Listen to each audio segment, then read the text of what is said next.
Hello friends, welcome to my channel Learnology with Chandni. आज हम एक नया टॉपिक परामर्श, जिसे हम लोग काउंसलिंग कहते हैं, के बारे में जानेंगे। इससे पहले हम निर्देशन देख चुके हैं, तो चलिए स्टार्ट करते हैं परामर्श के बारे में जानना। जब भी आप किसी प्रश्न का उत्तर लिखते हैं तो आप कोशिश कीजिए कि उसे आप इस प्रकार से प्रेजेंट करें, जैसे रूपरेखा, एक छोटी सी रूपरेखा बना दें कि आप उसके अंदर क्या क्या लिखने वाले हैं।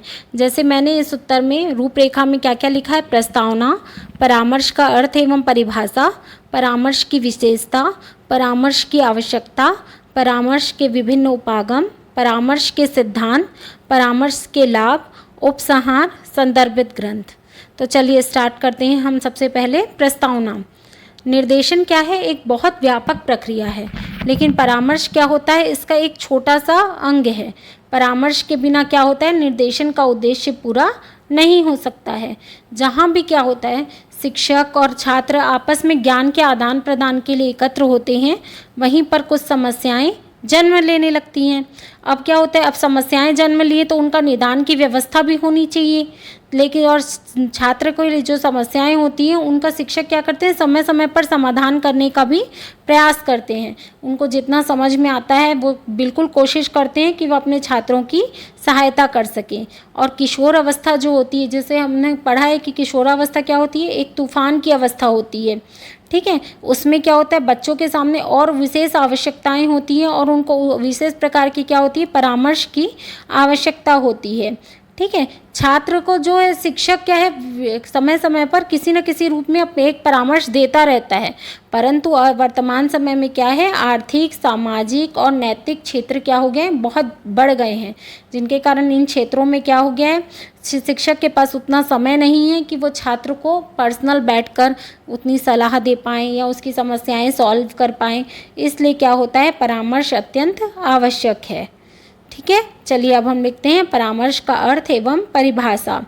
परामर्श शब्द क्या है? ये अंग्रेजी भाषा के एक शब्द काउंसलिंग से बना है। ठीक है, किससे बना है? काउंसलिंग से, जो एक लैटिन भाषा का शब्द है कॉन्सिलियम, CONSILIUM, जो इस PDF में नहीं दिख रहा होगा अगर, तो आप लोग नोट कर लेंगे। ठीक है, जिसका मीनिंग होता है सलाह लेना।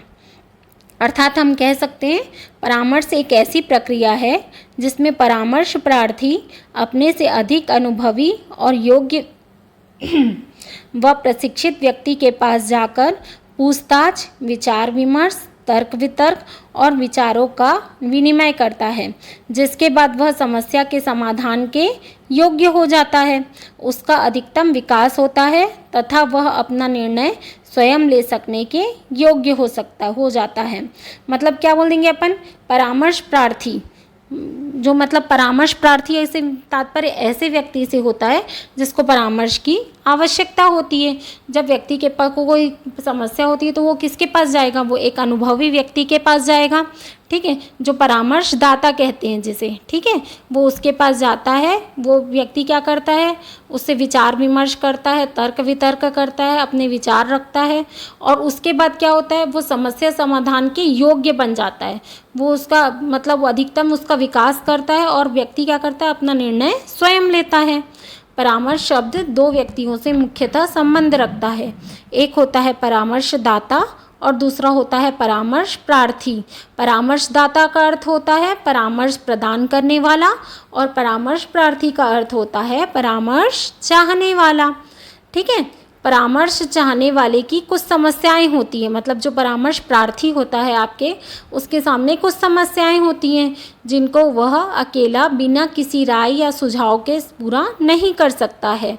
इन समस्याओं के समाधान के लिए उसे वैज्ञानिक राय की आवश्यकता होती है और यह वैज्ञानिक राय या सुझाव ही परामर्श कहलाती है, जो कि परामर्शदाता द्वारा दी जाती है। इसको अपन अन्य शब्दों में क्या लिख सकते हैं, ये अन्य शब्दों में आप यहाँ भी लिख सकते हैं, या तो आप जो परिभाषा पूरी करते हैं उसके नीचे में भी आप इसे लिख सकते हैं। ठीक है, परामर्शदाता परामर्श चाहने वाले व्यक्ति की समस्या या कठिनाई को समझने का प्रयास करता है तथा उससे विचारों का आदान प्रदान करके उसकी समस्या का समाधान करने में सहायता प्रदान करता है। इस प्रकार प्रदान की गई सहायता ही क्या कहलाती है, परामर्श कहलाती है। अब हम देखते हैं परामर्श की परिभाषा।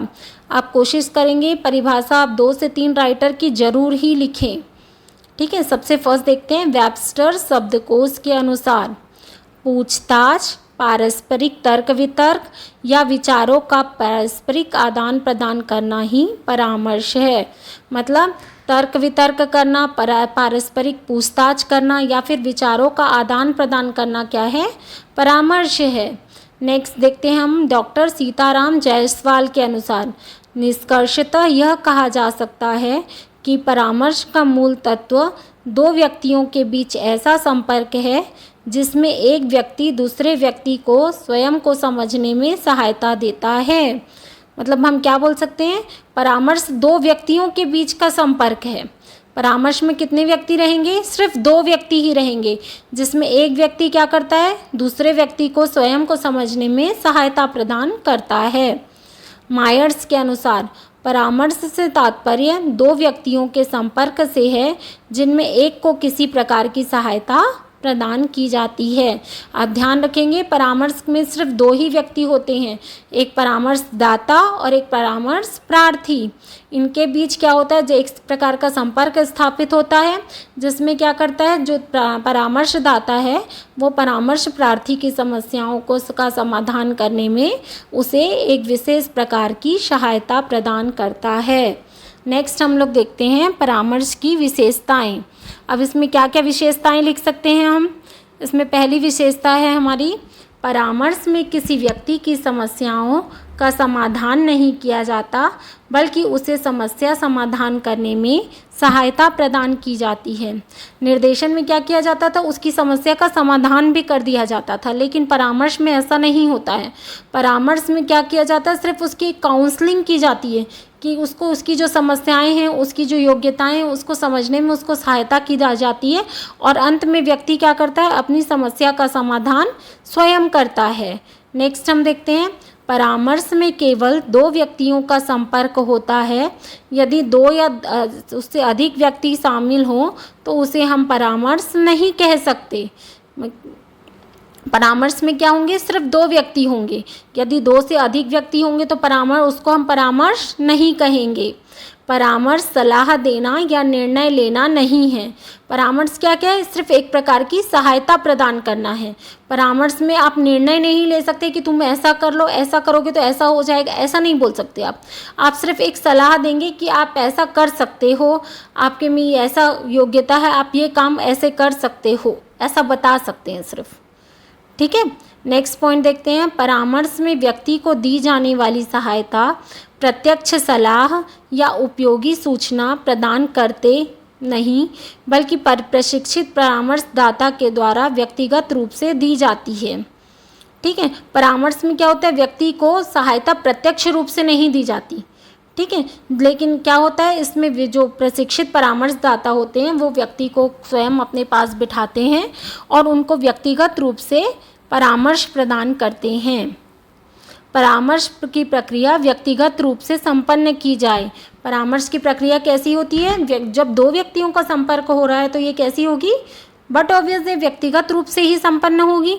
नेक्स्ट हम लोग देखते हैं कक्ष का वातावरण परामर्शदाता और परामर्श प्रार्थी दोनों के लिए शांति प्रिय होना चाहिए। एक महत्वपूर्ण विशेषता क्या है कि इसका एनवायरनमेंट कैसा होना चाहिए, जैसे 2 आदमी बात कर रहे हैं, अगर उसमें बीच में कोई तीसरा डिस्टर्ब करेगा तो क्या होगा, बातचीत अच्छे से हो पाएगी क्या, बिल्कुल नहीं हो पाएगी, है ना। तो अपन जब भी परामर्श करते हैं तो परामर्शदाता और परामर्श प्रार्थी जहाँ पर भी बात कर रहे हो उसका वातावरण कैसा होना चाहिए, शांति प्रिय होना चाहिए। नेक्स्ट हम लोग देखते हैं परामर्शदाता एवं परामर्श प्रार्थी के बीच विचारों का आदान प्रदान सामान्य रूप से होना चाहिए, उसमें संकोच या भय नहीं होना चाहिए। अब क्या नहीं होना चाहिए उसमें, कि विचारों का आदान प्रदान सामान्य रूप से होना चाहिए। अगर व्यक्ति डरेगा अपनी बातें बताने में तो वो कैसे अपनी समस्याएं सामने वाले व्यक्ति के सामने रख पाएगा, परामर्शदाता कैसे उसकी रुचि, क्षमता, योग्यता, उसकी समस्याएं समझ पाएगा। इसलिए कैसा होना चाहिए, निसंकोच रूप से वह अपनी समस्याएं बता सके और उसमें भय का वातावरण नहीं हो। नेक्स्ट है परामर्शदाता को अपनी प्रक्रिया में प्रयुक्त संसाधनों का पूर्ण रूप से ज्ञान होना चाहिए, जिसमें परामर्श प्रक्रिया में रुकावट उत्पन्न न हो। अब क्या है, परामर्श प्रक्रिया में क्या होना चाहिए, जो परामर्शदाता है उसको ये पता होना चाहिए कि वो कौन कौन से संसाधन का उपयोग कर रहा है, जिससे क्या हो, आगे उसको ये समस्या ना आए कि मैं तो इसका उपयोग करना जानता ही नहीं हूँ।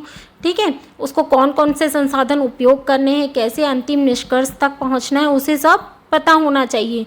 यदि उसे पता नहीं होगा तो क्या होगा, परामर्श की प्रक्रिया में बाधा उत्पन्न होगी। नेक्स्ट है, परामर्श प्रक्रिया में छात्रों को सफलता से संबंधित तथ्यों का ज्ञान छात्रों को अवश्य प्रदान करना चाहिए। ठीक है, सफलता से संबंधित तथ्यों का ज्ञान मतलब बच्चों को ये बताना ज़रूरी है, ये व्यक्तियों को ये बताना ज़रूरी है कि आप ऐसा करेंगे तो आप सफलता प्राप्त कर सकते हैं। उसका करना नहीं करना वो उसकी स्वयं की सोच पर निर्भर करता है, लेकिन अपन क्या करेंगे, उसे ऐसी ही चीज़ें बताएंगे जिससे वो अपने लक्ष्य को प्राप्त कर सके। ठीक है, नेक्स्ट देखते हैं, परामर्श की अवधि अधिक दीर्घ और अधिक लघु नहीं होनी चाहिए। परामर्श की अवधि कितनी होनी चाहिए, लगभग 30 से 40 मिनट की ही होनी चाहिए। नेक्स्ट है, परामर्शदाता को चाहिए कि वह परामर्श प्रार्थी को इस तथ्य का अनुभव कराता रहे कि वह उसकी बात ध्यानपूर्वक सुन रहा है।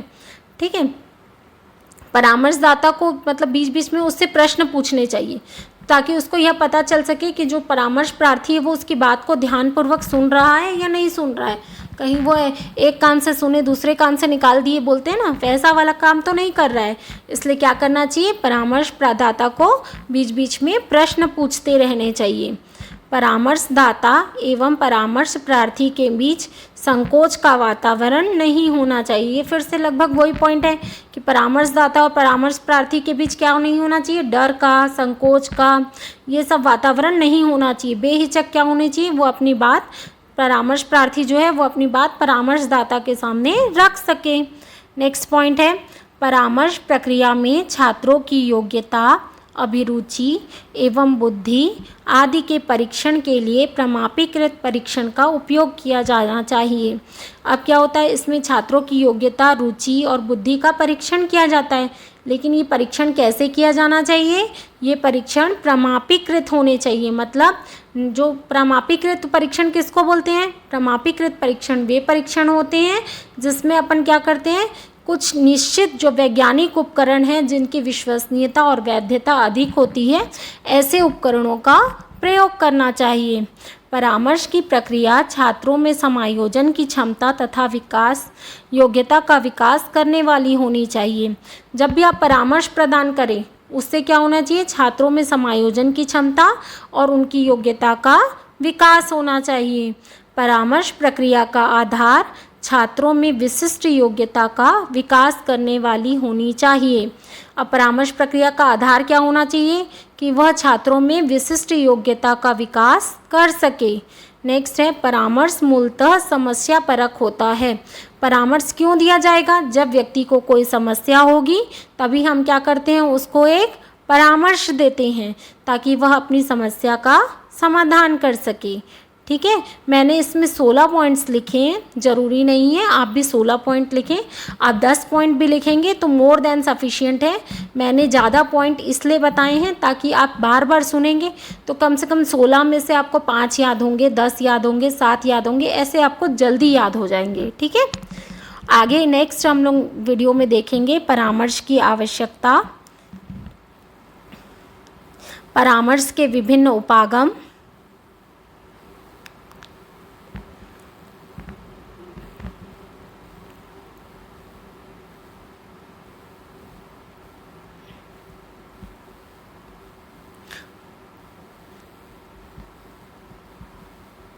परामर्श के सिद्धांत,